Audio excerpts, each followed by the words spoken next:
ಪ್ರೀತಿಯೋ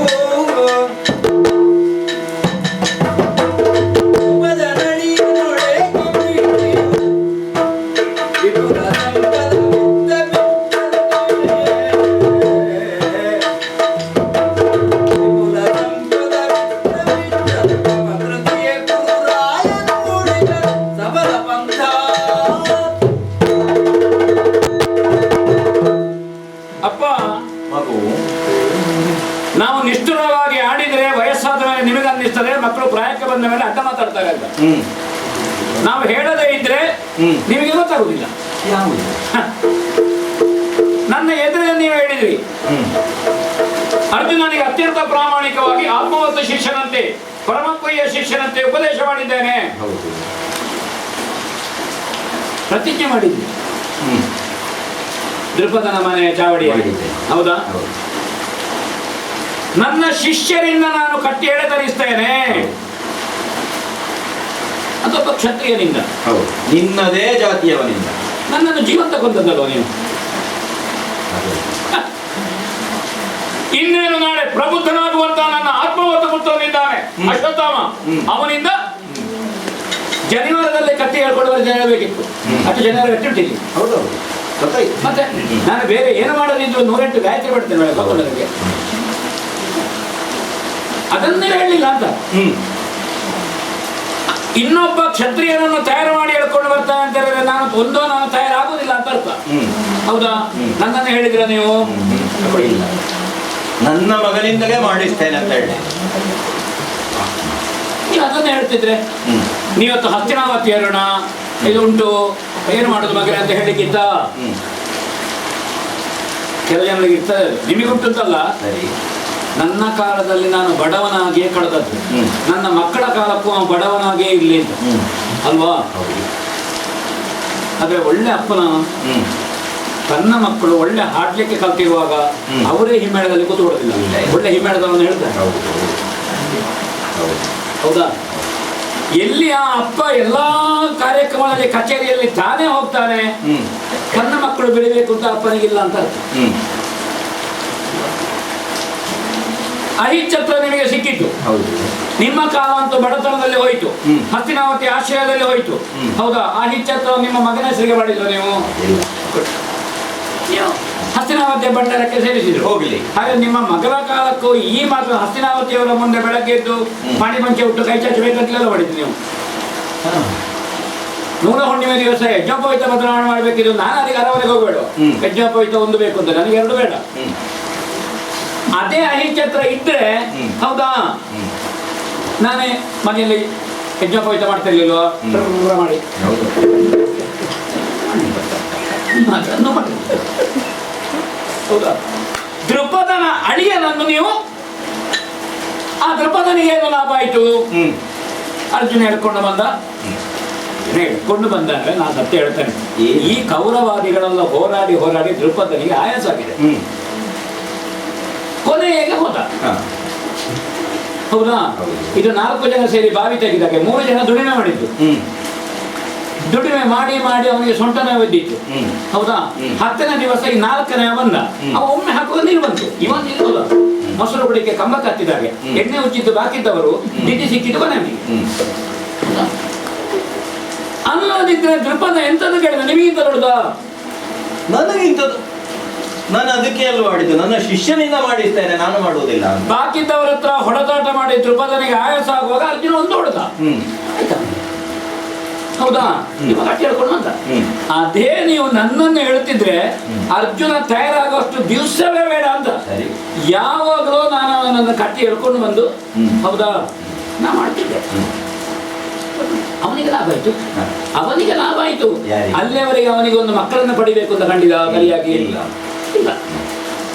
ಆಮೇಲೆ ಯಾಜೋಪಯಾಜರ ಹತ್ರ ಯಜ್ಞ ಮಾಡಿಸಿದ, ಮಕ್ಕಳನ್ನು ಪಡೆದ, ಯಜ್ಞಕೊಂಡದಿಂದ ಮಕ್ಕಳು ಬಂದರು, ಹೌದಾ?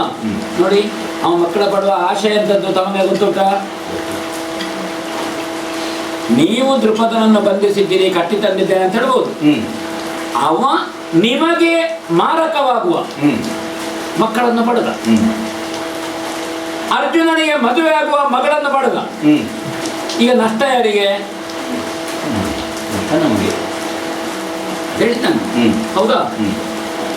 ತತ್ವ ನಷ್ಟ ತತ್ವ ಭ್ರಷ್ಟ. ಹೌದಾ? ಅವ ಲಾಭದಲ್ಲಿದ್ದಾನೆ. ಅರ್ಜುನನಿಗೆ ಏನು ಲಾಭ ಆಯ್ತು? ಸಿಂಹಾಸನವನ್ನು ವಿರೋಧಿಸುವ ಒಬ್ಬ ಗಟ್ಟಿ ಮಾವ ಸಿಕ್ಕಿಲ್ಲ. ಸರಿ, ಹೌದಾ? ಈಗ ಅವರು ವನವಾಸದಲ್ಲಿರುವಾಗ ದೃಪದರದ ಆಶ್ರಯ ಉಂಟು ಅವರಿಗೆ. ಹೌದಾ?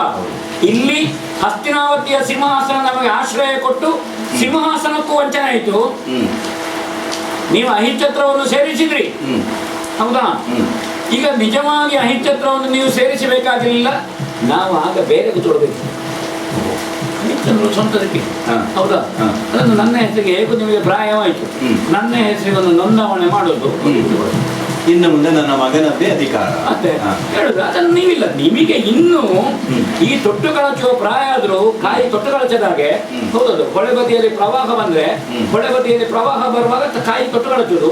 ಇವನಿಗೆ ಮನೆಗೆ ಪದಾರ್ಥಕ್ಕೂ ಇಲ್ಲ, ಇವ ಹೊಳೆ ಬದಿಯಲ್ಲಿಗೆ ಕೂತ್ಕೊಳ್ಳುದು. ಯಾವುದು ಬೆಳೀತಾ ಇರ್ತದೆ ಅದು ರಾತ್ರಿ ಬಿದ್ದು ಹೋಗಿರ್ತದೆ ಪ್ರವಾಹಕ್ಕೆ. ಏನು ಮಾಡೋದು? ನನ್ನ ಪ್ರಾರಬ್ಧ ಹೇಳಿದ್ದಾನೆ. ನೀವು ಅಂತ ಹೇಳಿದ್ದಲ್ಲ, ನೀವು ಅಂತ ಹೇಳಿದ್ದಲ್ಲ, ಮತ್ತೆ ಹೇಳಬೇಕು ಅಂತ ಉಂಟು ನನಗೆ. ಇದು ಬರೀಲಿಲ್ಲ. ಕೆಲವರು ಮಾತಾಡುವಾಗ ಹಾಗೆ ಹೇಳ್ತಾರೆ, ಅವನು ಈ ವಿಷಯದಲ್ಲಿ ಆದೀತು, ಬಾಕಿ 99 ವಿಷಯದಲ್ಲಿ ಆಗುತ್ತಿಲ್ಲ. ಇದು ನೀವು ನನಗೆ ಹೇಳೋದು ಅಂತ ನನಗೆ ಅಪ್ಪ. ಆ ಕಾರಣದಿಂದ ಅರ್ಜುನನನ್ನು ನೀವು ತಯಾರು ಮಾಡಿದ್ದರಿಂದ ನಿಮಗೆ ಲಾಭ ಆಗಲಿಲ್ಲ. ಲಾಭ ಆಗದಿದ್ದು ಬೇಸರ ಇಲ್ಲ, ನಮಗೆ ನಷ್ಟ ಆಯಿತು ಅಂತ. ದ್ರೌಪದ ಅಡಿಯನನ್ನಾಗಿ ಮಾಡಿಸಿದ ಅರ್ಜುನ ನಿನಗೆ ಪ್ರಾಮಾಣಿಕವಾಗಿ ಅರ್ಜುನ ಹೇಳಬೇಕಿತ್ತು. ದ್ರೌಪದಿ ಸ್ವಯಂವರಕ್ಕೆ ನಾವು ಹೋಗುದಿಲ್ಲ. ಯಾಕೆಂದ್ರೆ ದ್ರುಪದ ಮಕ್ಕಳನ್ನು ಪಡ್ಕೊಂಡದ್ದು ಅದೇನು ಗುಟ್ಟಲ್ಲ. ಅದು ನನ್ನ ಗುರುಗಳಿಗೆ ಮಾರಕವಾಗಿ ಮಕ್ಕಳನ್ನು ಪಡೆದದ್ದು. ಗುರುಗಳಿಗೆ ಮಾರಕ ಆಗುವ ಮನೆಯಿಂದ ಹೆಣ್ಣು ತರುವುದಿಲ್ಲ ಅಂತ. ಹೌದಾ? ಇವ ಪಾಣಿ ಪಂಚೆ ಎತ್ತಿ ಹೋದೆ ಅಲ್ವ ಮತ್ಸ್ಯಯಂತ್ರವನ್ನು ಭೇದಿಸಲಿಕ್ಕೆ. ನಾವು ಹೋಗಿದ್ದೇವಲ್ಲ ಮಗು ನೋಡುವುದಕ್ಕೆ ಅಂತ ಹೇಳ್ತಾನು. ನಿಮ್ಮ ಶಿಷ್ಯರಿಗೆ ದಾಕ್ಷಿಣ್ಯವೇ ಪಾಂಡವರಿಗಂತೂ ಇಲ್ಲವೇ ಇಲ್ಲ. ಆ ಮಟ್ಟಿಗೆ ಕೌರವ. ಆ ಮಟ್ಟಿಗೆ ಅಧಿಕ. ಹೌದು. ಈ ಒಂದು ವಿಷಯದಲ್ಲಿ ಪಾಂಡವರ ಒಂದು ವಿಷಯದಲ್ಲಿ ಅವ ಆಗ್ಲಿಕ್ಕಿಲ್ಲ ಅಂತ ಬಿಟ್ರೆ ಅಲ್ವಾ, ನಮಗೇನಾದ್ರೂ ಹುಳಿ ಹುಟ್ಟಿದ ಮೊಸರು ಬಂದಿದ ನಮ್ಮ ಬಿಡಾರಕ್ಕೆ? ನಮ್ಮಲ್ಲಿ ಯಾವ ಕೊರತೆಯೂ ಆಗಲಿಲ್ಲ. ನಮಗೆ ರಾತ್ರಿ ಬರುವ ಮೊಸರಿಗೆ ಮಧ್ಯಾಹ್ನ ಹೆಪ್ಪಾಕೋದು, ಮಧ್ಯಾಹ್ನ ಬರುವ ಮೊಸರಿಗೆ ಬೆಳಗ್ಗೆ ಹೆಪ್ಪಾಕೋದು, ಬೆಳಗ್ಗೆ ಬರುವ ಮೊಸರಿಗೆ ಮುಂಚಿನ ಮೊಸರು ಮಧ್ಯರಾತ್ರಿ ಹೆಪ್ಪಾಕೋದು. ನಮಗೆ ಹುಳಿ ಹುಟ್ಟಿದ ಮೊಸರು ಬರಲಿಲ್ಲ. ಮತ್ತೆ ನಾವು ಯಾಕೆ? ಹೌದಾ? ಒಂದುಂಟು ಬೆನ್ನು ತುರಿಸಲಿಕ್ಕೆ ಗಟ್ಟಿ ಜನಿವಾರ ಉಂಟು, ಪ್ರವೇಶ ಮಾಡೋದು ಬೇಡ. ನಮ್ಮಲ್ಲಿ ಬೇಕಾದನ್ನೆಲ್ಲ ಅವನಿಗೆ ಏನು ಬೇಕೋ ಅದನ್ನು ಅವ ಕೇಳ್ತಾನೆ. ಹಾಗೆ ಮಾಡಬಹುದು, ಹೀಗೆ ಮಾಡಬಹುದು ಅಂತ. ಮತ್ತೆ ಅವ ಮಾಡುವುದಿಲ್ಲ. ಮಾಡುವುದು ಅವನಿಗೆ ಬೇಕಾದ. ನಿಜವಾಗಿ ಮಾಡುವವರು ಕೇಳುವುದಿಲ್ಲ. ಹೌದಾ? ಕೇಳಿದ್ದನ್ನು ಮಾಡುವುದಿಲ್ಲ. ನನಗೆ ಒಂದು ಕೌರವನ ಬಗ್ಗೆ ಸಂತೋಷ. ಏನು? ನಿಮಗೆ ಗೌರವ ಬಾಕಿದ್ದವರಿಂದ ಹೆಚ್ಚು ಕೊಡ್ತಾರೆ. ಹೌದೇ? ಇನ್ನೊಬ್ಬರಿಗೆ ಗೌರವ ಕೊಟ್ಟು ಕೌರವನಿಗೆ ಅಭ್ಯಾಸವೇ ಇಲ್ಲ. ಭೀಷ್ಮನಿಗೆ ಬಿಟ್ಟರೆ ಕೃಪರಿಗೆ, ಕೃಪರಿಗೆ ಬಿಟ್ಟರೆ ನಿಮಗೆ. ಅವರಿಗೆ 3 ಮೂರ್ತಿಗಳು ನೀವೇ. ಅಪ್ಪನಿಗಾದ್ರೂ ಬೈದ, ಅವನ ಅಪ್ಪನಿಗಾದ್ರೂ ಬೈದ, ಗುರುಗಳಿಗೆ ನೋಡಿ ನಾನು ಅಶ್ವತ್ಥಾಮನಲ್ಲೇ ದ್ರುಪದನನ್ನು ಬಂಧಿಸಿ ನಾನು ತರ್ತೇನೆ ಅಂತ ಪ್ರತಿಜ್ಞೆ ಮಾಡಿಸಬಹುದಿತ್ತು.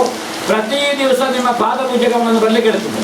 ಆದರೆ ಯಾವ ಸನ್ನಿವೇಶದಲ್ಲಿ ನಾನು ದ್ರುಪದನ ಬಳಿಗೆ ಹೋಗಿದ್ದೆ ಒಮ್ಮೆ ನೆನಪಿಸಲ್ತೆ. ಅದು ನೀವು ಹೇಳಬೇಕು, ನನಗೆ ಬರ್ತದೆ. ಅಕ್ಕಿ ತೊಳೆದ ನೀರು ಹಾಲಾಯ್ತು ನಿನಗೆ,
ಶಿಷ್ಯ, ಹೆಸರಿಗೆ ದೊಡ್ಡವ. ರಕ್ತಾನುಗತವಾಗಿಯೇ ಧನುರ್ವೇದ ನಿಮ್ಮಲ್ಲಿ ಪ್ರವಹಿಸಿ ಬಂದಿದೆ. ಮುಂದಿನಿಂದ ನೋಡಿದರೆ ವೇದ, ಹಾ, ಹಿಂದಿನಿಂದ ನೋಡಿದರೆ ಶಸ್ತ್ರ, ಹಾ. ಎರಡರಲ್ಲೂ ದ್ರೋಣನಿಗೆ ಸರಿಸಮರಿಲ್ಲ ಅಂತ ನೆಗಳ್ತೆ ಉಂಟು. ಸಂಶಯ ಇಲ್ಲ, ತೆಗಳುತ್ತೆ ಮಾತ್ರ ಅಲ್ಲ, ನಿಮ್ಮ ಹತ್ರ ಯೋಗ್ಯತೆ ಉಂಟು. ಆದರೆ ಮಗು, ನನಗೆ ಅನ್ನಿಸುವುದು ಈ ಕೆಲವೆಲ್ಲ ಕನ್ನಡಿಯಲ್ಲಿ ಕಾಣುವಂತಹ ಗಂಟು ಉಂಟು, ಅದು ಕಾಣುವುದು ಬಿಟ್ಟರೆ ಅದನ್ನು ನಾವು ಬಳಸಿಕೊಳ್ಳುವ ಹಾಗಿಲ್ಲ. ಅಲ್ಲ, ನೀನೇ ಆಗೋದು ಉದಾಹರಣೆ ಕೊಟ್ಟೆ. ದೇವಸ್ಥಾನದಲ್ಲಿ ಗರ್ಭಗುಡಿಯಲ್ಲಿರುವಂತಹ ದೇವರ ಮೂರ್ತಿಗೆ ಬೇಕಾದಷ್ಟು ಚಿನ್ನಾಭರಣಗಳನ್ನು ಹಾಕ್ತಾರೆ. ಹೌದು.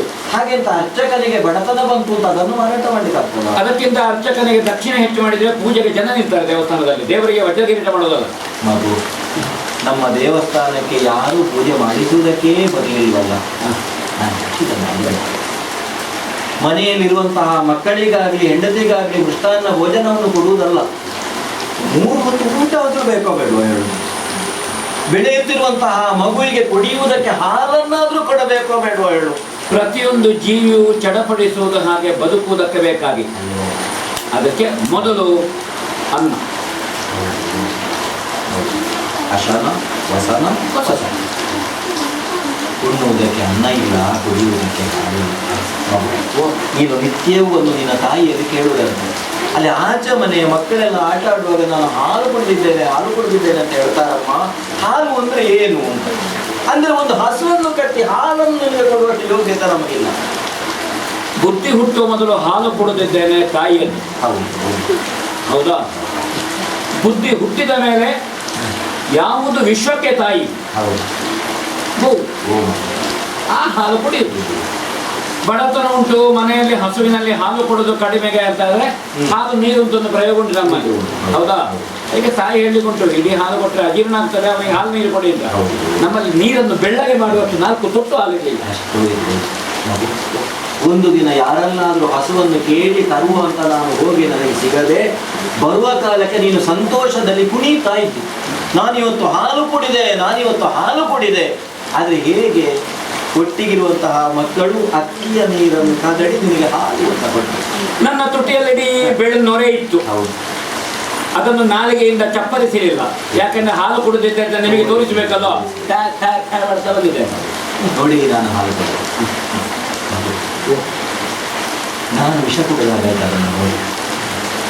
ಒಬ್ಬ ಮಗುವಿಗೆ, ಒಬ್ಬ ಮಗನಿಗೆ ಹಾಲನ್ನು ಕುಡಿಸುವ ಯೋಗ್ಯತೆ ಇಲ್ಲದಂತಹ ನನ್ನ ಪಿತೃತ್ವಕ್ಕೆ ಧಿಕ್ಕಾರ ಇರಲಿ ಎಂದು ತಿಳ್ಕೊಂಡೆ. ಯಾಕೆಂದ್ರೆ ಬುದ್ಧಿ ಹುಟ್ಟಿದ ಮೇಲೆ ಹಾಲಿನ ರುಚಿ ಏನು, ಸವಿ ಏನು ಅಂತ ನನಗೆ ಗೊತ್ತಿರಲಿಲ್ಲ. ಹಾಗಾದ್ರೆ ಅವರು ಅಕ್ಕಿ ಹಿಟ್ಟನ್ನು ಕಲಸಿ ಕೊಟ್ಟದ್ದೇ ಹಾಲು ಅಂತ ನಾನು ತಿಳಿದಿದ್ದೇನೆ. ಒಂದು ಮನಸ್ಸಿನಲ್ಲಿ ಗೊತ್ತಿತ್ತು, ಹಾಲು ಎನ್ನುವುದು ಬೆಳ್ಳಗಿರ್ತದೆ. ಹೇಗಿದ್ರು ಸರಿ, ನನ್ನ ತಲೆಯನ್ನು ಇನ್ನೊಬ್ಬರ ವಿಭಾಗದಲ್ಲಿ ಬಾಗಿಸಿ ಆದರೂ ಸರಿ, ಬೇಕಾದನ್ನು ಪಡೆಯುತ್ತೇನೆ ಅಂತ ತಿರುಪತಿನ ಬೆಳಿಗ್ಗೆ ಹೋದ. ಅದೇ ಮಾಡುವ. ಅವನಿಗೆ ಹೇಳಿದ ಮಾತು ಸುಳ್ಳು ಅಂತ ನಾನು ಹೇಳೋದಿಲ್ಲ. ಒಬ್ಬ ಶ್ರೀಮಂತನಿಗೆ ಬಡವನಲ್ಲಿ, ಒಬ್ಬ ಪಂಡಿತನಿಗೆ ಪಾಮರನಲ್ಲಿ, ಒಬ್ಬ ಶೂರನಿಗೆ ಹೇಡಿಯಲ್ಲಿ ಯಾವ ಕಾಲಕ್ಕೂ ಸಮಾನತೆ ಮಿತ್ರತ್ವ ಅನ್ನೋದು ಇಲ್ಲ ಅಂತ ಆಡಿಬಿಟ್ಟ. ನೀನು ಸಣ್ಣವನು, ಆ ಕಾಲಕ್ಕೆ ನನಗೆ ಅನ್ನಿಸಿದ್ದೀರಿ ಗೊತ್ತಾ? ಸಣ್ಣವನಾದಂತಹ ನನ್ನ ಮಗನಿಗೆ ಮಂತ್ರಾಸ್ತ್ರವನ್ನು ಕಲಿಸಿ ಅವನಿಂದ ನಿನ್ನನ್ನು ಕಟ್ಟಿ ತರಿಸ್ತೇನೆ ಅಂತ ಹೇಳಿದ್ರೆ ಅದರಲ್ಲಿ ಹೆಗ್ಗಳಿಕೆ ಏನೂ ಇಲ್ಲ. ಯಾಕಂದ್ರೆ ನೀನು ಬ್ರಾಹ್ಮಣ, ನನ್ನ ಮಗ. ದೊಡ್ಡವನಾದವನೊಬ್ಬ ಘನತೆಯಲ್ಲಿ ವರ್ಣದಲ್ಲಿ ಸೋಲಿಸಿದ ಅಂತಾದ್ರೆ ಅದು ಅಪಮಾನ ಆಗುವುದಿಲ್ಲ. ಒಬ್ಬ ಕ್ಷತ್ರಿಯನಾಗಿ ಸಿಂಹಾಸನದಲ್ಲಿ ಕುಳಿತು ನನಗೆ ನೀನು ಅಪಮಾನ ಮಾಡಿದೆಯಲ್ಲ, ನಿನ್ನ ಜಾತಿಯ ಮಗನಿಂದಲೇ ನಿನ್ನನ್ನು ಸೋಲಿಸ್ತೇನೆ. ಅಂದ್ರೆ ಒಬ್ಬ ಕ್ಷತ್ರಿಯ ಸಿಂಹಾಸನದ ಆಶ್ರಯದಲ್ಲೇ ತಾವು ಗುರುವಾಗಿ ಬೆಂಬಲಿಸ್ತೀರಿ. ಹಾಗಾಗಿ ನಿನಗಿಂತ ಸಣ್ಣವನಿಂದ ನೀನು ಮಾಡುವುದು ಬೇರೆ, ನಾನು ಮಾಡುವುದು ಬೇರೆ. ಈಗ ನೀನು ಸೋಲಿಸಿದೆ ಅಂತ ಆದ್ರೆ ನಾನು ಸೋಲಿಸಿದ ಹಾಗೆ. ಹಾಗಾದ್ರೆ ನೀವು ಪ್ರತಿಜ್ಞೆ ಮಾಡಬೇಕು ಅಂತ ಹೇಳಿ ಅಲ್ಲೇ ನೀವು ಒಂದು ಶಕ ಕೈ ಎತ್ತಿ ಕಣ್ಣು ಕೆಂಪು ಮಾಡಿ ಶಾಪ ಕೊಡಿಸಿತ್ತು. ಒಂದು ದರ್ಬೆ ಸಾಕಾಗುವುದಿಲ್ಲ ಅವನನ್ನು ನಾಶ ಮಾಡಿ, ಒಂದು ಶಾಪ ಸಾಕಾಗುವುದಿಲ್ಲ. ಅದಲ್ಲ, ನನ್ನದಾದಂತಹ ವಿದ್ಯೆಯನ್ನು ನಿನ್ನ ವರ್ಣದ ಒಬ್ಬ ಹುಡುಗನಿಗೆ ದಾರೆಯನ್ನು ಅವನಿಂದ ಕಟ್ಟಿ ತರಿಸ್ತೇನೆ. ಮಗನಿಂದಲೇ ಮಾಡಿಸಿದ್ರೆ ಸ್ವಾರ್ಥ ಅಂತ ಕಾಣಬಹುದು. ಎಂತದ್ದು ಅದು ಆಚಾರ್ಯ ದ್ರೋಣರು ಮಾಡಬೇಕಾದದ್ದು ಅವರ ಮಗ ಮಾಡಿದ. ಹಾಗಾದ್ರೆ ಮಗನಿಂದ ಅಲ್ಲ, ಅನ್ಯನೊಬ್ಬ, ಅವನ ಜಾತಿ ಮಗ ಮತ್ತು ಅವನಿಂದ ಹೇಳಸು, ಅವನಿಂದಲೇ ಆಗಬೇಕು. ಈ ಉದ್ದೇಶದಿಂದಲೇ ಬರುವಾಗ ಅನಿರೀಕ್ಷಿತವಾಗಿ ನೀನು ನೋಡಿದ್ದಿ ಚೆಂಡಾಟವನ್ನು ಆಡುತ್ತಿರುವಂತಹ ಪಾಂಡವರು ಕೌರವರು ಬಾವಿಗೆ ಚೆಂಡು ಬಿದ್ದಿತ್ತು. ನೀನೇ ಆಗ ಆಡಿದಂತೆ ಮಂತ್ರಾಸ್ತ್ರದಿಂದ ಮೇಲಕ್ಕೆ ತೆಗೆದೆ. ಇದನ್ನು ಕಂಡು ವಿಸ್ಮಿತರಾಗಿ ನಮ್ಮನ್ನು ಇಲ್ಲಿ ಗುರುವನ್ನಾಗಿ ಮಾಡಿದರು. ನಾನು ಅವರಿಗೆಲ್ಲ ವಿದ್ಯಾಭ್ಯಾಸವನ್ನು ಕಲಿಸಿದೆ. ಇಲ್ಲಿ ನನಗಾದ ಸಮಸ್ಯೆ ಜಟಿಲಾಗಿ ಗೊತ್ತುಂಟ. ಹೇಗಾದ್ರೂ ಸರಿ ದ್ರುಪದನನ್ನು ಸೋಲಿಸಬೇಕು ಅನ್ನುವ ಕಾರಣಕ್ಕಾಗಿಯೇ ಅರ್ಜುನನಿಗೆ ನನ್ನಲ್ಲಿರುವ ಸಂಪೂರ್ಣ ಅಸ್ತ್ರಗಳನ್ನು ಧಾರೆ ಚಿಕ್ಕಪ್ಪನಾದ ಅಗ್ನಿವೇಶರು ಕಲಿಸಿದ್ದು ಮಾತ್ರ ಅಲ್ಲ, ಭಾರ್ಗವರಾಮರ ಬಳಿಗೆ ನಾನು ಹೋದ ಕಾಲದಲ್ಲಿ ಸಂಪತ್ತನ್ನೆಲ್ಲ ಅವರು ದಾನ ಮಾಡಿ ಸರ್ವನಿವೇದಕ ಯಜ್ಞದಲ್ಲಿ ಕೂತಿದ್ದಂತಹ ಭಾರ್ಗವರಲ್ಲಿಗೆ ತಾವು ಹೋದ್ರಿ. ಪಾಪಿ ಹೋದಲ್ಲಿ ಮೊಳಕಾದ ನೀರು. ಒಂದೊಂದು ಮಾತು ಉಂಟು ಅಪ್ಪ, ನಿಮಗಿಂತ ಮೊದಲನವನಿಗೆ ಹೆಗಲು ದಣಿವಟ್ಟು ಮುತ್ತು ರತ್ನಾದಿಗಳನ್ನು ಕೊಟ್ಟಿದ್ದಾರೆ, ಹೌದಾ? ನೀವು ಇದ್ದಂತಹ ನಿಮ್ಮ ಹರಿದಂತಹ ಬ್ರಹ್ಮವಸ್ತ್ರವನ್ನು ಬಿಡಿಸಿ ಹೀಗೆ ಹಿಡಿಯುವಾಗ ಏನಿಲ್ಲ ಅಂತ ನನ್ನ ಪ್ರಾಣವನ್ನೇ ಕೊಡಬೇಕು. ಪರಶುರಾಮರ ಪ್ರಾಣ ನನಗೆ ಅಥವಾ ಪರಶುರಾಮರ ಪ್ರಾಣ ತೆಗೆಲಿಕ್ಕೆ ನೀವು ನಾನು ಹಾಗಾದ್ರೆ ಏನು ಮಂತ್ರಾಸ್ತ್ರವನ್ನು ಅದು ಬೇಡ ಅಂತ ಕಾಣಲಿಲ್ಲ. ಕೊಡ್ತೇನೆ ಅಂತ ಹೇಳುವಾಗ ನಾವು ಯಾಕೆ ಬೇಡ ಹೇಳಬೇಕು? ಎರಡರಲ್ಲಿ ಒಂದು ಆಯ್ಕೆ ನಿನ್ನದು ಅಂತ ಹೇಳಿ ನನ್ನಲ್ಲಿರುವುದು ಮಂತ್ರಾಸ್ತ್ರ ಬಿಟ್ಟರೆ ಪ್ರಾಣ. ಹಾಗಾದ್ರೆ ಪರಶುರಾಮನಿರುವಂತಹ ಮಂತ್ರಾಸ್ತ್ರವನ್ನು ಧಾರಣಾ ಶಕ್ತಿ ನಿಮಗುಂಟು ಅಂತ ಅವರೇ ಒಪ್ಪಿದ್ರು. ಅವರು ಊಹಿಸಿ ನಾನು ನಿಮ್ಮ ಮಗ ಹೇಳಿದ್ದು. ಹೌದು, ಗೊತ್ತಾಯ್ತು. ಯಾವುದನ್ನೆಲ್ಲ ಪರಶುರಾಮನಿಂದ ನಾನು ಕಲಿತೇನೆ ಮಂತ್ರಾಸ್ತ್ರಗಳು, ಅದೆಲ್ಲವನ್ನು ನಾನು ಅರ್ಜುನನಿಗೆ ಪರೀಕ್ಷೆ ಮಾಡಿದ್ದೇನೆ. ಈಗ ನನಗೆ ಒಳಗೊಳಗೆ ಅನಿಸುವುದು, ಈಗ ನೀನು ಆಡಿದಂತೆ ನಿನ್ನ ಮಾತನ್ನು ಒಪ್ಪಿ ಕೌರವನ ಪಕ್ಷದಿಂದಲೇ ನಾವು ಹೋರಾಟ ಮಾಡಿದ್ರು ನಮಗೆ ಗೆಲುವು ಬಂದಿದ್ದೋ ಬರ್ಲಿಕ್ಕಿಲ್ವೋ ಅಂತ. ಸ್ವಲ್ಪ ಸುಮಾರು ಕೂತ್ಕೊಳ್ತೀರಾ?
ಕಂದ, ತಮ್ಮತ್ರ ಆತ್ಯಂತಿಕವಾದ ಸಲಿಗೆಯಲ್ಲಿ ನಾ ಮಾತು ಬೆಳೆಸ್ತಾ ಹೋದೆ.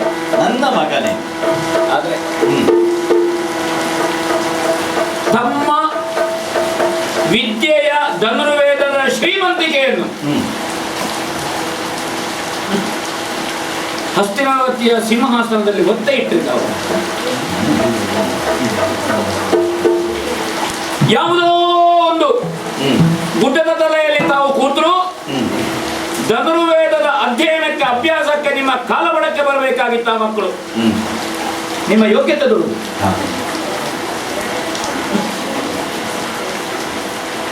ಧನುರ್ವೇದದ ಪ್ರತಿ ಸ್ವರೂಪರಂತಿರುವಂತಹ ಭಾರ್ಗವರು ತಮಗೆ ಎತ್ತಿಕೊಟ್ಟರು. ಭವಿಷ್ಯವನ್ನು ಬಗೆದು ನೋಡಬಲ್ಲಂತಹ ಭಾರ್ಗವರು ನಿಮ್ಮಲ್ಲಿಂದು ಕಂಡ ಯೋಗ್ಯತೆ ಏನು? ಹೌದು ತಾನೆ? ಭಾರ್ಗವರು ನಿಮ್ಮನ್ನು ಒಪ್ಪಿದ್ರು, ನಿಮ್ಮನ್ನು ಆಶೀರ್ವದಿಸಿದರು. ಭಾರ್ಗವರು ಒಪ್ಪಿದ ಭೀಷ್ಮರು ನಿಮ್ಮ ಕಾಲತರಾದ್ರು. ನೋಡಿ, ಒಂದು ತ್ರಿವೇಣಿ ಸಂಗಮವನ್ನು ನೀವು. ಧನುರ್ವೇದ ನಿಮಗೆ ಸಿದ್ಧಿಯಾಯಿತು, ಧನುರ್ವೇದದ ಅಧಿಷ್ಠಾತ್ರವಾದಂತಹ ಭಾರ್ಗವರು ನಿಮ್ಮನ್ನು ಆಶೀರ್ವದಿಸಿದ್ರು. ಭಾರ್ಗವರ ಮಂತ್ರಾಶ್ರತೆಗೆ ನೆತ್ತಿ ಒಡ್ಡಿದಂತಹ ಅಮರ ಸಿಂಧು ಉದ್ಭವರಾದಂತಹ ಭೀಷ್ಮರು ನಿಮ್ಮ ಕಾಲಕ್ಕೆ ತಲೆವಾಗಿದ್ದಾರೆ. ತಮ್ಮ ಮಗ ಆದ ಕಾರಣ ನಾನೇನು ಗಂಗೆಗೆ ಹೋಗಿ ಮುಳುಗಬೇಕಾಗಿಲ್ಲ, ಪಾಪ ತೊಳ್ಕೊಳ್ಳೋಕೆ ನೀವೇ ತ್ರಿವೇಣಿ ಸಂಗಮದಾಗ ನೀವು ಮಗನಲ್ಲಿರುವಂತಹ ಪ್ರೀತಿ ವಾತ್ಸಲ್ಯ ನಿಮ್ಮನ್ನು ಬಡವನನ್ನಾಗಿಸಿದ್ದು ನನಗೆ ಬೇಸರ. ನನಗೆ ನೀವು ಹಾಲು ಕೊಡ್ಲಿಲ್ಲ, ಹಸು ಕಟ್ಟಲಿಲ್ಲ, 3 ಸೇರುವ ಹೊತ್ತಿಗೆ ಹಾಲು ಕರೆಯುವಂತದ್ದು ನನಗೆ ತಲೆ ಬಿಸಿ ಅಲ್ಲ. ನಿಮ್ಮ ಹೃದಯ ಶ್ರೀಮಂತಿಕೆ, ನಿಮ್ಮ ವಿದ್ಯೆಯ ಶ್ರೀಮಂತಿಕೆ, ಈ ಶ್ರೀಮಂತಿಕೆಯನ್ನು ಒಬ್ಬ ಮಗನ ಉತ್ಕರ್ಷಕ್ಕಾಗಿ ಒಬ್ಬ ಧೂರ್ತನಾದ ಮೂರ್ಖನಾದ ದೃಪದನ ಮನೆ ಅಂಗಳದಲ್ಲಿ ನೀವು ಕೈ ಚೆಲ್ಲಿ ನಿಂತಿರಲ್ಲ.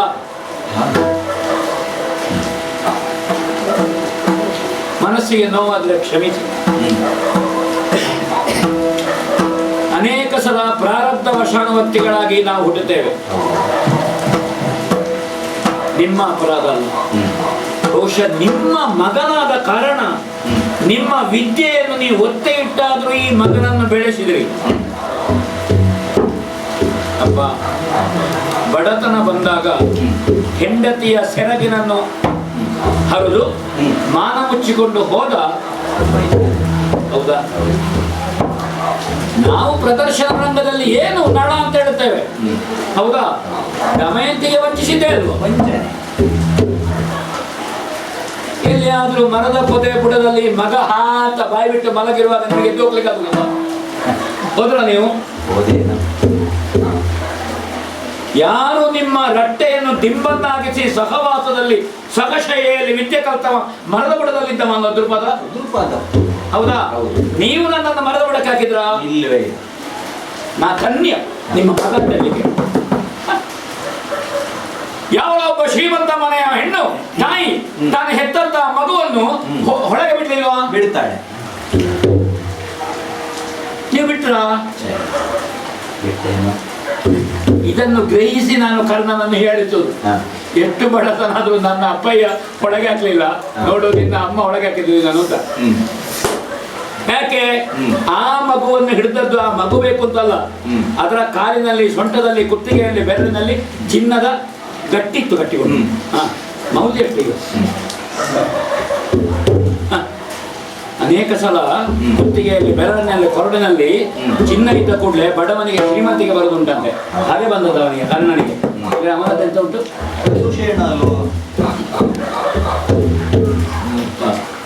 ಒಂದು ದಾರಿಗೆ ಹಾಕಬೇಕು, ಸಾಕಬೇಕು.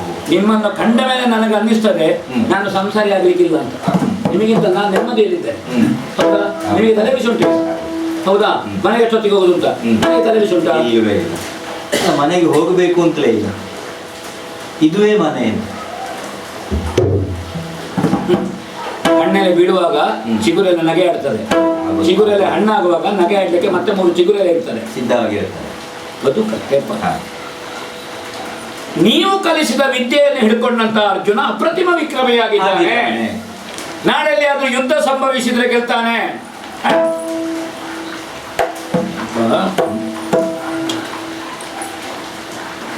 ಆನೆಗೆ ದಂತ ಮುಡ್ತದೆ, ಹೌದು. ಕೋಣನಿಗೆ ಕೊಂಬು ಮುಡ್ತದೆ, ಬರ್ತದೆ. ಕೊಂಬು ತುರಿಕೆಯಲ್ಲಿ ಕೋಣ ಹಾಯುವುದಕ್ಕೆ ತೊಡಗಿದಂತೆ. ಯಾಕಂದ್ರೆ ಅದಕ್ಕೆ ಕೊಂಬು ಇಷ್ಟು ಉಂಟು. ಈ ಆನೆಯದ್ದು ಇಷ್ಟೇ ಉದ್ದ ಇದ್ದದ್ದು, ಕಸಕ್ಕಾಗಿ ಇದು ಹೀಗೇ ಮಾಡಿದ್ದು. ಹಾಗಾದ್ರೆ ಕೋಣನಿಗೆ ಕೊಂಬು ಮಾಡಿದ್ರೆ ಅದರ ಮನ ಹಿಂದಕ್ಕೆ ಹೋಗುದು, ಆನೆಗೆ ದಂತ ಮಾಡಿದ್ರೆ ಎದುರಿಗೆ ಬರುದು. ಅದು ತುರಿಸುವ ಕೊಂಬು ಮಾಡಿದ್ದಲ್ಲ, ದಂತ ಮಾಡಿದ್ದಿಲ್ಲ. ಹಸ್ತಿನಾವತಿಯಲ್ಲಿ ನಾವಿರುವಾಗ ಒಂದು ಹೇರಾನೆಯಾಗಿ ನೀವು, ಒಂದು ಮರಿಯಾನೆಯಾಗಿ ನಾವು, ಸರಿ, ಹೌದಾ? ಆ ಕಾರಣದಿಂದ ಕೋಣ ಸತ್ತ ಮೇಲೆ ಕೊಂಬನ್ನು ಯಾರಾದ್ರೂ ಇಡ್ತಾರ ವಸ್ತು ಪ್ರದರ್ಶನದಲ್ಲಿ? ಆನೆ ಸತ್ತ ಮೇಲೆ ದಂತ ಇಡುವುದಿಲ್ವ? ಯಾಕೆ? ಅದು ಆ ಕಾರಣದಿಂದಪ್ಪ ಧನುರ್ವೇದದ ಪ್ರತಿಮೂರ್ತಿಗಳು ನೀವಿದ್ದೀರಿ, ಹೌದಾ? ನೀವು ಏನನ್ನು ಅಧ್ಯಯನ ಮಾಡಿದ್ದೀರೋ, ಅಭ್ಯಾಸ ಮಾಡಿದ್ದೀರೋ ಅದಕ್ಕೆ ನಾನಿದ್ದೇನೆ. ಇದು ಕೌರವನ ಸಿಂಹಾಸನದ ಭವಿಷ್ಯ, ಚಕ್ರವರ್ತಿ ಸಾಮ್ರಾಟ ಸಿಂಹಾಸನದ ಬುನಾದಿ ನಮ್ಮ ಧನುರ್ವೇದದಲ್ಲಿ ಉಂಟು. ನಾವು ಗಟ್ಟಿ ನಿಂತರೆ ಕೌರವನಿಗೆ ಸಿಂಹಾಸನ ಉಂಟು, ನಾವು ಅಲ್ಲಾಡಿದ್ರೆ ಅವನ ಸಿಂಹಾಸನದಲ್ಲಿ ಕೀಲಿಲ್ಲ. ಮತ್ತೆ ನಮ್ಮ ಕೈಯಲ್ಲಿ ಉಂಟು. ಮತ್ತೆ ಭೀಷ್ಮರು ಉಳಿದವರಲ್ಲಿ ಇದ್ದಾರೆ. ಅರ್ಜುನನಿಗೆ ನೀವು ಕೊಟ್ಟಿದ್ದೀರಿ ಅಂತ ನೀವು ತಲೆ ಬಿಸಿ ಮಾಡಬೇಡಿ. ಹೌದೌದು, ನಾವಿದೆ, ನೀವೇನೆದ್ರಬೇಡಿ. ಯಾಕಂದ್ರೆ ನಮಗೆ ಇಲ್ಲೊಂದು ಋಣ ಉಂಟು ಅಂತ ನೀವು ಹೇಳಿದ್ರಿ. ಹೌದು, ಅದಕ್ಕೆ ಹಸ್ತಿನಾವತಿಯ ಒಂದು ಋಣ ಉಂಟು. ಈ ಛತ್ರವನ್ನು ನಾನು ಇಲ್ಲಿಗೆ ಸೇರಿಸಿದ್ರು, ಒಂದು ವೇಳೆ ನಮ್ಮಲ್ಲೇ ಇರ್ತಿದ್ರು ನಾವು ಅರಸರಾಗಿ ಆಳುವುದಕ್ಕಿತ್ತು ಕ್ಷತ್ರಿಯರಂತೆ. ಯಾವಾಗಲೂ ಒಂದು ಕ್ರಮ ಉಂಟು. ಊರಿನಲ್ಲಿ ಮಾತುಂಟು, ಕೊಟ್ಟ ಹಸುವಿನ ಬೆನ್ನು ಜೀವ. ಹೌದು ಹೌದಾ? ಹೌದು. ಅದಕ್ಕೆ ಬಗ್ಗೆ ಕೊಡುವಾಗ ಹಗ್ಗವು ನಮ್ಮದು ಕೊಡ್ಲಿಕ್ಕಿಲ್ಲ, ಕೊಡಬಾರದು ಅಂತ ಹೇಳ್ತಾರೆ. ಹಗ್ಗ ತರಬೇಕು. ಹಗ್ಗ ನೀನು ತೆಕೊಂಡಿದ್ದೀಯೋ ಅಂದ್ರೆ ತಂದಿದ್ದೀಯೋ? ಅದೇ ಹೌದು. ತಾರದಿದ್ರೆ ಹಗ್ಗ ತಗೊಳ್ಳಿ. ಹೌದು. ಹೌದಾ? ಹಾಗೆ ನಾವು ಹಟ್ಟಿಯಿಂದ ಹಸು ಹೊರಗೆ ಹೋಗುವಾಗ ನಾವು ಹುಲ್ಲನ್ನಾದಷ್ಟು ಹೀಗೆ ಮಾಡುದು, ಕೊಡ್ಲಿಕ್ಕಿಲ್ಲ. ನೀವು ಹಾಗಲ್ಲ, ಹಸುವಿನೊಟ್ಟಿಗೆ 4 ಹಿಂಡಿ ಚೀಲ ಕೊಡೋದು. ಮರುದಿವಸ ಹಸು ತರುವಾಗ ನಾವೆಂತ ಮಾಡೋದು? ಕೊಟ್ಟ ಎತ್ತಿನ ಬೆನ್ನು ಉಜ್ಜಲಿಕ್ಕಿಲ್ಲ. ಹಾಗೆ ನಿಮಗೆ ಈಗಲೂ ಮಲಗುವಾಗ ಅರ್ಜುನ ಅರ್ಜುನ ಅರ್ಜುನ ಅರ್ಜುನ ನೀವು ಕರೆಸಿದ್ದೆ. ಅರ್ಜುನ ದೊಡ್ಡ ಜನ, ನೀವು ಕನಸಿನಲ್ಲಿ ಕೆಲವೊಮ್ಮೆ ಮಾತಾಡ್ಲಿಕ್ಕೆ ತೊಡಗಿದ್ದೀರಿ. ಅಮ್ಮ ಹೇಳುದು ಹೌದೌದು, ಅರ್ಜುನ ಅರ್ಜುನ ಅರ್ಜುನ ಅಂತ ಅಶ್ವತ್ಥಾಮ ಮಾತಾಡುದಿಲ್ಲ, ತೊಡಗುದು ಆದಿದ್ದಲೇ ಅಶ್ವತ್ಥಾಮ. ನೀವು ಅರ್ಜುನ ಅರ್ಜುನ ಅಶ್ವತ್ಥಾಮ ಮಾತಾಡುದಿಲ್ಲ ನೀವು. ನಿಮಗೆ ಕನಸಿನಲ್ಲಿ ಮನಸ್ಸಿನಲ್ಲಿ ಅರ್ಜುನ, ಒಂದು ಅರ್ಜುನನೊಂದು ಹುಚ್ಚುಳಿದಿದೆ ಅಂತ ಮೇಲೆ ಜ್ವರ ಬಂದಿದೆ ಅರ್ಜುನ ಅನ್ನೋದು. ಎದುರ್ತದ ಅರ್ಜುನ ನಾ ಮನಸ್ಸು ಮಾಡಿದ್ರೆ ನಾ ಹೇಳುದಿಲ್ಲ, ನೀವು ಗೊತ್ತಾಗೋದು. ಹೌದೌದು, ನಾ ಏನು ಕಲ್ತಿದ್ದೇನೆ ಎಷ್ಟು ಕಲ್ತಿದ್ದೇನೆ ಅಂತ ನನಗೆ ಕೆಲವೊಮ್ಮೆ ಮರ್ತೋಗ್ತದೆ. ಕಲ್ತದಲ್ಲ, ಎಷ್ಟು ಕಲ್ತಿದ್ದೇನೆ ಎಷ್ಟು ಕಲ್ತಿದ್ದೇನೆ ಎಷ್ಟು ಕಲ್ತಿದ್ದೇನೆ. ಮಾಡಬೇಡಿ, ನೀನು ಪರಾಕ್ರಮಿ ಅಲ್ಲ ಅಂತ ನಾನು ಆಡುವುದಲ್ಲ.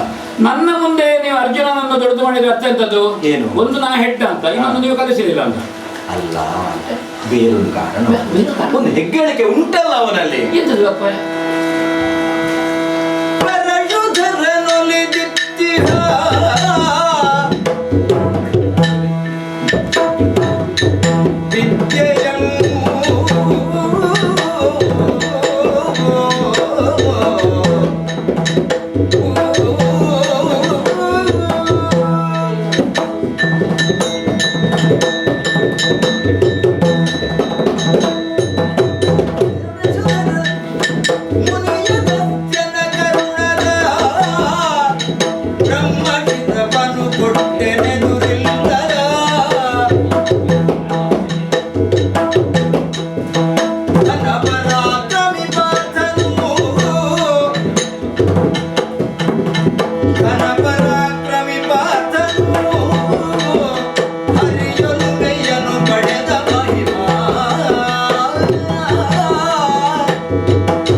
ಒಂದು ರೀತಿಯಿಂದ ಅರ್ಜುನನ ಕುರಿತಾಗಿ ತಮಗೆ ಹೆದರಿಕೆ ಆರಂಭವಿದೆ ಅಂತ.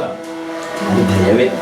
ಹೌದು, ಯಾಕಂದ್ರೆ ಒಂದು ನೀನು ಆಲೋಚನೆ ಮಾಡ, ನೀನೇ ಆಗ ಆಡಿದೆ ದ್ರುಪದ ಯಜ್ಞವನ್ನು ಮಾಡಿ ದೃಷ್ಟದ್ಯುಮ್ನನನ್ನು ದ್ರೌಪದಿಯನ್ನು ಪಡೆದ. ಸಂಕಲ್ಪ ದ್ರೋಣರನ್ನು ವಧಿಸುವಂತಹ ಪುತ್ರನನ್ನು ಪಡೆಯಬೇಕು, ಅರ್ಜುನನನ್ನು ವರಿಸುವಂತ ದ್ರೋಣರನ್ನು ವಧಿಸುವಂತಹ ಪುತ್ರನನ್ನು ಪಡೆಯಬೇಕು ಅಂತ ಸಂಕಲ್ಪ ಮಾಡಿ ದೃಷ್ಟದ್ಯುಮ್ನನನ್ನು ಪಡೆದ. ಅವನೇ ನನ್ನ ಬಳಿಗೆ ಶಿಷ್ಯನಾಗಿ ಬಂದ. ಆ ದೃಷ್ಟದ್ಯುಮ್ನನಿಗೂ ನಾನು ವಿದ್ಯಾಭ್ಯಾಸ ಮಾಡಿಸಿದ್ದೇನೆ ಇಲ್ವೋ? ಪ್ರಾಮಾಣಿಕವಾಗಿ ನೀವು ಕಲಿಸಿದ್ದೀರಿ. ಪ್ರಾಮಾಣಿಕತರ ನಿಮ್ಮನ್ನು ಬಿಟ್ಟು ಮತ್ತೆ ನಾನೇ ಅಂದ್ರೆ ಅಂದ್ರೆ ಅಂದ್ರೆ ನನ್ನ ಮಗ ನೀವು ಇರುವಾಗ ನನ್ನ ಹೇಳಿಕಾಗ್ತದ? ಹೌದು, ಅಲ್ಲ ಕೆಲವರಿ ಹೀಗುಂಟು, ಇಂಥವರ ತಂದೆ ಅಂತ ಗುರುತಿಸು ಅಲ್ವಾ? ಅಂದ್ರೆ ಅವರನ್ನು ಇವರು ರಂಗಕ್ಕೆ ತಂದೆ ಅಂತ. ಹೌದು, ನಿನ್ನನ್ನು ರಂಗ ಪ್ರವೇಶ ಮಾಡಿಸಬೇಕಿತ್ತು ಮಗು. ಆದ್ರೆ ಕೆಲವು ಬಾರಿ ಹೌದೌದು ಮಕ್ಕಳಿಗಿಂತಲೂ ಹೆಚ್ಚು ಶಿಷ್ಯರು ಪ್ರಿಯರಾಗಿ ಬಿಡ್ತಾರೆ. ಅನೇಕ ಸಲ ನಿಮ್ಮಾಗಿದ್ದವರು ಹಾಗೆ ಬಾಕಿದವರನ್ನೇ ರಂಗ ಪ್ರವೇಶ ಮಾಡೋದು. ನಿಮ್ಮ ಮಕ್ಕಳು ಹಾಗೆ ಇದ್ದಾರೆ. ಅಂದ್ರೆ ಅದಕ್ಕೊಂದು ಕಾರಣ, ಬೇರೆ ಯಾರಾದ್ರೂ ಗುರುಗಳವರ ರಂಗ ಪ್ರವೇಶ ಮಾಡಿರ್ತಾರೋ ಏನೋ, ನಾವೇ ಮಾಡಿಸುವುದಕ್ಕಿಂತಲೂ ಇವರ ಮಕ್ಕಳನ್ನೇ ಇವರು ಮುಂದೆ ತರ್ತಾರೆ. ಮಗು ನನಗೆ ಭಯ ಇಲ್ಲ ಅಂತ ಆಡಿದ್ದು ನಾನು. ದುಷ್ಟದುಮ್ನನಿಗೆ ವಿದ್ಯಾಭ್ಯಾಸ ಮಾಡಿಸಿದ್ದೇನೆ, ನನ್ನನ್ನು ಕೊಲ್ಲುವ ಅಂತ ಗೊತ್ತಿದ್ದು. ಅದರ ಅರ್ಥ ಅದಕ್ಕಿಂತ ಹೆಚ್ಚಿನದ್ದು ನಿಮ್ಮಲ್ಲಿ ಉಂಟು ಉಂಟು. ಹಾಗಾದ್ರೆ ಅರ್ಜುನನ ಕುರಿತಾಗಿ ಇಂತಹ ಭೀತಿಯನ್ನು ಯಾಕೆ ನಾನು ಪ್ರಕಟಿಸ್ತಾ ಇದ್ದೇನೆ? 3 ಕಾರಣ. ಒಂದು ಪರಶುರಾಮನಿಂದ ಏನನ್ನೆಲ್ಲ ನಾನು ಕಲಿತೇನೋ ಅದನ್ನು ಅರ್ಜುನನಿಗೆ ಕೊಟ್ಟೆ, ಒಂದು. ಇನ್ನೊಂದು, ನಾನು ಕೊಟ್ಟದ್ದಲ್ಲದೆ ಬೇರೆ ಕೆಲವನ್ನು ಅವನೇ ಸಂಪಾದನೆ ಮಾಡಿಕೊಂಡಿದ್ದಾನೆ. ತಾವು ಏನನ್ನು ಕೊಟ್ಟಿದ್ದೀರೋ ಅದಕ್ಕಿಂತ ಹೆಚ್ಚು ಅರ್ಜುನ ಸಂಗ್ರಹಿಸಿಕೊಂಡಿದ್ದಾನೆ. ಈಗ ನಾವೇ ಕೇಳಿದ ಹಾಗೆ ಪರಮೇಶ್ವರನ ಅನುಗ್ರಹ ಆಗಿದೆ. ಪ್ರಸ್ತುತ ವರ್ತಮಾನದಲ್ಲಿ ಪರಾಕ್ರಮಿ ಮಾತ್ರವಲ್ಲ, ಭಗವಂತ ಅನ್ನುವ ನೆಗಳತೆಯನ್ನು ಪಡೆದಂತಹ ಹರಿಯ ಒಲುಮೆಯೇ ಅರ್ಜುನನಿಗೆ ಆಗಿದೆ. ಹರಿಯ ಒಲುಮೆ ಉಂಟು, ಲೋಕ ಪ್ರತೀತಿಯದು, ಹರನ ಅನುಗ್ರಹ ಉಂಟು. ಹೌದು. ಪ್ರಯೋಗ ಮಾಡಿದ್ರೆ ಮತ್ತೆ ಅದಕ್ಕೆ ಎದುರು ಅಸ್ತ್ರ ಇಲ್ಲ. ಪ್ರಯೋಗ ಮಾಡಿದ್ರೆ ಎದುರು ಅಸ್ತ್ರ ಇಲ್ಲ. ಅಪ್ರತಿಹತವಾದಂತಹ ಬ್ರಹ್ಮಶಿರ ಅನ್ನುವಂತಹ ಅಸ್ತ್ರ ನನ್ನ ಚಿಕ್ಕಪ್ಪ ಅಗ್ನಿವೇಶರಿಗೆ ಅಗಸ್ತ್ಯರ ಕರುಣದಿಂದ ಸಿಕ್ಕಿದ್ದರು. ಅವರು ನನ್ನ ಮೇಲಿನ ಮಮಕಾರದಿಂದಲಾಗಿ ಅದನ್ನು ನನಗೆ ಉಪದೇಶ ಮಾಡಿದರು. ಅದೇ ಮಂತ್ರವನ್ನು ಅಂದ್ರೆ ಆ ಮಂತ್ರಾಸ್ತ್ರವನ್ನು ನಾನು ಅರ್ಜುನನಿಗೆ ಹೇಳಿಬಿಟ್ಟಿದ್ದೆ. ನಿಮ್ಮ ಗುರುಗಳು ಸರಿ ಇದ್ದಾರೆ, ಅವರು ಊರಿನವರಿಗೆ ಕೊಟ್ಟದ್ದಲ್ಲ ಹೌದೌದು. ಅಗ್ನಿವೇಶರ ಊರಿನವರಿಗೆ ಕೊಟ್ಟರು, ನನ್ನ ಅಣ್ಣನ ಮಗನಿಗೆ ಕೊಟ್ಟರು, ಅಂದ್ರೆ ತನ್ನ ಮಗನಿಗೆ ಕೊಟ್ಟ ಹಾಗಾಯ್ತು. ಆಕ್ಷೇಪಿಸುವುದಲ್ಲ, ನೀವು ಕೊಟ್ಟರು ಅಂತ. ನಾನು ಅರ್ಜುನನಿಗೆ ಕೊಟ್ಟೆ ಅಲ್ವಾ? ಹೌದು. ಯಾವಾಗಲೂ ಹಾಗೆ ಮನೆಯಲ್ಲಿ ನಾವು ಏನನ್ನು ಮಾಡಿದ್ರೆ ಬಂದವನಿಗೆ ಹಟ್ಟಿ ಕಟ್ಟಿ ಕಟ್ಟಿ ಕೊಡುದು, ಕೊನೆಗೆ ಮನೆಯವನಿಗೆ ಹೌದಾ, ಮನೆಯ ಮಗ ಕೇಳುವಾಗ ಮುಗೀತು ಅಂತ ಹೇಳುದು, ಅವನಿಗೆ ಗಂಜಿ. ಹೌದೌದು. ಬಾಕಿ ಹಿಂಜಿ ಕೊಟ್ಟಾಗ್ತಾರೆ. ಏನು ಅನಿವಾರ್ಯವಾದ ಕಾರಣದಿಂದ ಅದನ್ನು ನಾನು ಅರ್ಜುನನಿಗೆ ಉಪದೇಶ ಮಾಡಿ ಬಿಟ್ಟಿದ್ದೇನಲ್ಲ. ನೀರಿನಡಿಯಲ್ಲಿ ನೀರು ಕೆಂಪಾಗಿರುವಾಗ ನಿಮ್ಮ ಕಾಲನ್ನು ಏನೋ ಒಂದು ಹಿಡಿಯಿತಂತೆ. ಹೌದಾ? ಹೌದು. ಅಯ್ಯೋ ನನ್ನನ್ನು ರಕ್ಷಿಸಿ. ಈ ಬ್ರಾಹ್ಮಣರಿಗೆ ಎರಡು, ಒಂದು ಬ್ರಾಹ್ಮಣರಿಗೆ ನೋವಾದ್ರೆ ಕಣ್ಣಿನಲ್ಲಿ ನೀರು ಬಂದ್ರೆ ಇದ್ದದನ್ನೆಲ್ಲ ತೆಗೆದು ಕೊಡುದು. ಬ್ರಾಹ್ಮಣರಿಗೆ ಸಣ್ಣ ಉಪಕಾರ ಮಾಡಿದ್ರೆ ಸಾಕಾಗ್ತದೆ, ಅಥವಾ ಕಷ್ಟ ಕಾಲದಲ್ಲಿ ಉಪಕಾರ ಮಾಡಿದ್ರೆ ಸಾಕಾಗ್ತದೆ. ಆ ದಿವಸ ಬ್ರಾಹ್ಮಣರಿಂದ ಏನನ್ನು ಪಡಿಬಹುದು. ಹೌದು, ಅದು ಕೊಂಡೋಗು ಇದು ಕೊಂಡೋಗು ಅಂತ ಹಾಗೆ ತಾವು ಕೊಟ್ಟಿ. ಹೌದು. ಅರ್ಜುನ ಒಂದಷ್ಟು ಕಲ್ತಿದ್ದಾನೆ ಅಂತ ನನಗೆ ತಲೆಬಿಸಿ ಇಲ್ಲ. ಹರಿಯ ಅನುಗ್ರಹ ಅರ್ಜುನನಿಗಿದೆ. ಹರಿಯ ಮೂಲ ಸ್ವರೂಪವೇ ನಾರಾಯಣ. ಆ ನಾರಾಯಣಾಸ್ತ್ರದ ಸಿದ್ಧಿ ಅದು ನಿಮ್ಮ ಮಗನಿಗೆ ಇರುವುದು. ಅದಕ್ಕೆ ಪ್ರತ್ಯಸ್ತ್ರ ಉಂಟು, ಅದಕ್ಕೆ ನಾರಾಯಣ ಅಂತ ಇನ್ನೊಂದು ಅಸ್ತ್ರ ಉಂಟು. ನಾನೆಲ್ಲಿ ಅದನ್ನು ಪ್ರಯೋಗ ಮಾಡಿದೆ ಅಂತ ಆದ್ರೆ ಒಂದು ತಲೆ ಕೊಡಬೇಕು, ಇಲ್ಲದಿದ್ದರೆ ತಲೆ ಬಾಗಬೇಕು. ಹೌದಾ? ಅದರಲ್ಲಿ ಅರ್ಜುನನ ತಲೆಯನ್ನು ಹೊರತುಪಡಿಸಿದ ಉಂಟಾ? ಇಂಥವನನ್ನು ಬಿಟ್ಟು ಬಿಡಿದವರನ್ನು ಕೊಲ್ತಾರೆ ಅಂತ ಇಲ್ಲ. ಯಾರಿಗೆ ಪ್ರಯೋಗ ಮಾಡಿದ್ದೆ ಅವರೆಲ್ಲರೂ ನಾಶ ಆಗುತ್ತೆ. ಅರ್ಜುನನಲ್ಲಿ ಬಾಕಿದ್ದದ್ದು ಏನೆಲ್ಲ ಉಂಟು ಅದನ್ನು ಅರ್ಜುನ ವಿನಿಯೋಗಿಸಿದ್ರೆ ಅರ್ಜುನ ತಲೆಯನ್ನು ತೆಗೆಯುವಷ್ಟು ನನ್ನ ಹತ್ರ ಸಂಪಾದನೆ ಉಂಟು. ಸರಿ, ನಾನು ಗ್ರಹಿಸಿದ್ದೇನೆ. ಆದ್ರೆ ಅಪ್ಪ, ಏನು ಬ್ರಹ್ಮ ಶಿರೋಸ್ತ್ರವನ್ನು ಅರ್ಜುನನಿಗೆ ಅನುಗ್ರಹಿಸಿದ್ದೇನೆ. ಹೌದು ಅಲ್ವಾ? ಹೌದು. ಇದು ನಾ ಹೇಳಬಾರದು, ಹೇಳದಿದ್ದರೆ ನಿಮಗೂ ಗೊತ್ತಾಗೋದು ಇಲ್ಲ. ಯಾವುದು?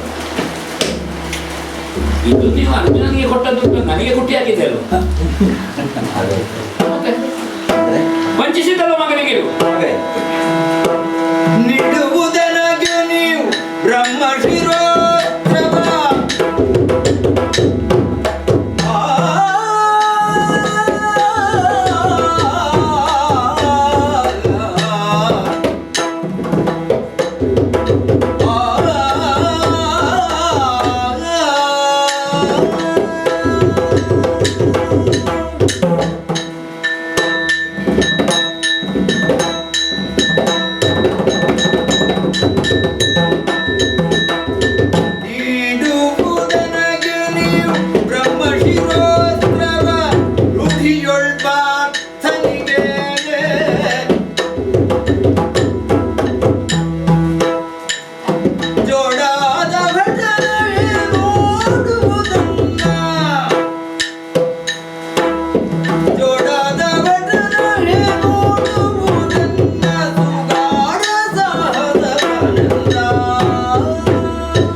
ಯೋಗ್ಯತೆ ಉಂಟು ಅರ್ಜುನಲ್ಲಿ. ಅರ್ಜುನ ಯೋಗ್ಯತೆಯನ್ನ ಕಂಡವನು ನಾನು ಮೆಚ್ಚಿದವನು.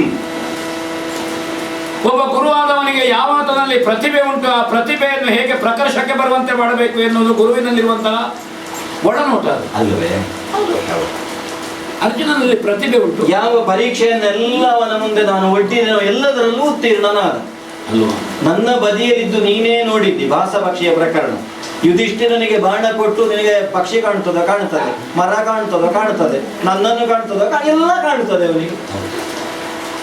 ಅರ್ಜುನನ ಲಕ್ಷ್ಯ ಸಿದ್ಧಿ, ಲಕ್ಷ್ಯ ಭೇದನ, ಅರ್ಜುನನ ಪ್ರತಿಭೆ, ಗ್ರಹಿಸುವ ಶಕ್ತಿ, ಇದೆಲ್ಲವೂ ಅಮೋಘವಾದದ್ದು, ಅನುಸರಣೀಯವಾದದ್ದು, ನಾ ಒಪ್ಪಿದ್ದೇನೆ. ಸರಿ,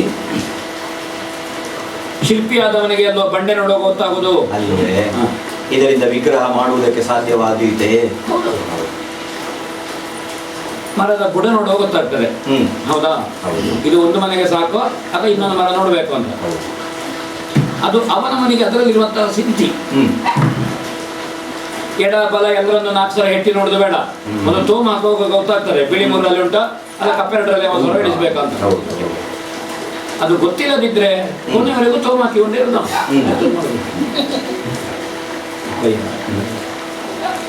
ಆದ್ರೆ ನನ್ನದು ಆಕ್ಷೇಪ ಇರುವುದು ನನಗೆ ಮಾಡಲಿಲ್ಲ, ಒಂದು ನನ್ನಲ್ಲಿ ಪ್ರತಿಭೆ ಇಲ್ಲ ಅಂತ ನೀವು ಹೇಳಬೇಕು. ಸರಿ, ಅಥವಾ ನನ್ನಲ್ಲಿ ಆ ಪ್ರತಿಭೆಯೋ ಅಥವಾ ನೀವು ಉಪದೇಶ ಮಾಡಿದ್ರೆ ನನಗೆ ವಿನಿಯೋಗದಲ್ಲಿ ವಿವೇಕ ಇಲ್ಲ ಅಂತ ತಾವು ಹೇಳಬೇಕಾದೀತು. 2 ವಿಷಯ ಇರುತ್ತೆ. ಇವತ್ತು ನನ್ನದು ಆಗ್ರಹ ಉಂಟು, ಆಗ್ರಹ ಪೂರ್ವಕವಾದ ವಿನಂತಿ. ಅರ್ಜುನನಿಗೆ ಕೊಟ್ಟ ಮೇಲೆ ನಿಮ್ಮ ಹತ್ರ ಇಲ್ಲ ಅಂತಲ್ಲ ಅದು? ಇಲ್ಲವೇ ಇಲ್ಲ, ಮಂತ್ರಾಸ್ತ್ರ ಹಾಗಾದೀತು. ಮತ್ತು ಅರ್ಹತೆ ಉಂಟು, ವರ್ಣಶ್ರೇಷ್ಠತ್ವದಿಂದ ಅರ್ಹತೆ ಉಂಟು. ಅದಕ್ಕೆ ಬೇಕಾಗಿ ನೀವು ಬ್ರಹ್ಮಶಿರೋಸ್ತ್ರ ಏನುಂಟು, ಯಾಕಂದ್ರೆ ಅಲ್ಲಿ ಅರ್ಜುನನಲ್ಲಿ ಉಂಟು ಅಂತ ನಿಮಗೆ ಇಲ್ಲಿ ಭೀತಿ ಆಗುದು. ಅರ್ಜುನನಲ್ಲಿ ಉಳಿದದ್ದೆಲ್ಲ ಇದ್ದದ್ದಕ್ಕೆ ನನ್ನ ಹತ್ರ ನಾರಾಯಣ ಅಸ್ತ್ರ ಉಂಟು ಅಂತ ನಾನು ಹೇಳಿದೆ, ಅದು ಅವನ ಹತ್ರ ಇಲ್ಲಲ್ಲ. ಬ್ರಹ್ಮಶಿರೋಸ್ತ್ರವನ್ನು ನೀವು ನನಗೆ ಉಪದೇಶ ಮಾಡಿದ್ದೀರಿ ಅಂತಾದ್ರೆ ನೀವು ಅರ್ಜುನನ ಪರಾಕ್ರಮಕ್ಕೆ ಭೀತಿ ಪಡಬೇಕಾಗಿಲ್ಲ. ನನ್ನ ಹತ್ರ ಉಂಟಲ್ಲ, ಅಂದ್ರೆ ಅವನಲ್ಲಿ ಇಲ್ಲದ ನಿಮಗೆ ಎಲ್ಲಿಂದ, ನಿಮಗೆ ಪಕ್ಕ ಅರ್ಜುನ ಬರುವಾಗ ದಾಕ್ಷಿಣ್ಯ. ನಾನು ಅರ್ಜುನನಿಗೆ ಅನುಗ್ರಹ ಮಾಡಿದ್ದೇನೆ, ಇದರಲ್ಲಿ ನಿಮ್ಮ ಹತ್ರ ಇದ್ದೇನೆ, ನನ್ನ ಹತ್ರ ಬೇಕು ಅಂತ ಉಂಟು. ದಾಕ್ಷಿಣ್ಯಾಗಿ ಪಕ್ಕ ನಿಮಗೆ ತೆಗಿಲಿಕ್ಕೆ ಧೈರ್ಯ ಬರದಿದ್ರೆ ಅದ್ರ ಬೇಡ. ದಾಕ್ಷಿಣ್ಯ ಆದ್ರೆ ನನ್ನ ಬದುಕಿನಲ್ಲಿ ಈವರೆಗೆ ದಾಕ್ಷಿಣ್ಯ ಅಂತ ಇಲ್ಲ, ನನಗೆ ಬರಲು ಇಲ್ಲ. ಅದಕ್ಕೆ ಬೇಕಾಗಿ ನೀವು ನನಗೆ ಉಪದೇಶ ಮಾಡಿದ್ದೀನಿ ಅಂತಾದ್ರೆ ಅರ್ಜುನ ಮುಂದೆ ಬಂದ್ರೆ ನೀವು ನನ್ನನ್ನು ಮುಂದೆ ಬಿಟ್ಟರೆ ಆಯ್ತು. ಆವಾಗ ನೀವೇ ಮತ್ತೆ ಅರ್ಜುನ ಸಿಕ್ಕುವಾಗ ಹೇಳಿದ್ರೆ ನಿಮಗೆ ಅರ್ಜುನ ಕೆಲವು ಧರ್ಮರೇ ಹೀಗೆ ಬಂದ್ರೆ ಎಂಥದ್ದು ಧರ್ಮರೇ, ನನ್ನ ಮಗ ಒಂದು ಹೇಳಿದಾಗ ಕೇಳುವುದಿಲ್ಲ ಅಂತ ನೀವು ಹೇಳಿದ್ರು ಬೇಸರ ಇಲ್ಲ. ಮಗ ಹೇಳಿದಾಗ ಕೇಳುವುದಿಲ್ಲ ಅಂತ ನೀವು ಹೇಳಿದ ಮೇಲೆ ನನಗೂ ಸುಲಭ ಆಯ್ತು, ಹೇಳಿದಾಗ ಕೇಳಬೇಕಾಗಿಲ್ಲಲ್ಲ. ಹೌದು, ಬೇಕಾದ್ದನ್ನು ಮಾಡಬಹುದು. ಈಗ ಅಪ್ಪಯ್ಯ ಊರಿನಲ್ಲೆಲ್ಲ ಹೇಳ್ತಾ ಇದ್ದಾನೆ, ಮಗ ಹೇಳಿದಾಗ ಕೇಳುವುದಿಲ್ಲ ಅಲ್ಲ, ಊರಿಗೆ ಗೊತ್ತಾಗಿದೆ ಅಂತ ನಾನು ಅದೇ ಮಾಡ್ಬೋದಲ್ಲ. ನನ್ನನ್ನು ಮೀರಿ ಮಗ ಬೆಳೆದಿದ್ದಾನೆ, ಹೇಳಬಹುದು ಒಂದು ಹೇಳಿ. ಆದರೆ ನನಗೆ ನೀವು ಮಂತ್ರ ಎತ್ತಗಡೆ ಮಾಡಿದ್ರೆ ಬರ್ತದೆ. ಆದರೆ ನೀನು ಎಷ್ಟು ಬೆಳೆದ ಮಗನೇ ಆದರೂ ನನ್ನ ಮುಂಭಾಗದಲ್ಲಿ ಕರುಣ ಹೌದಲ್ಲ, ಸಂಶಯ ಉಂಟಾ?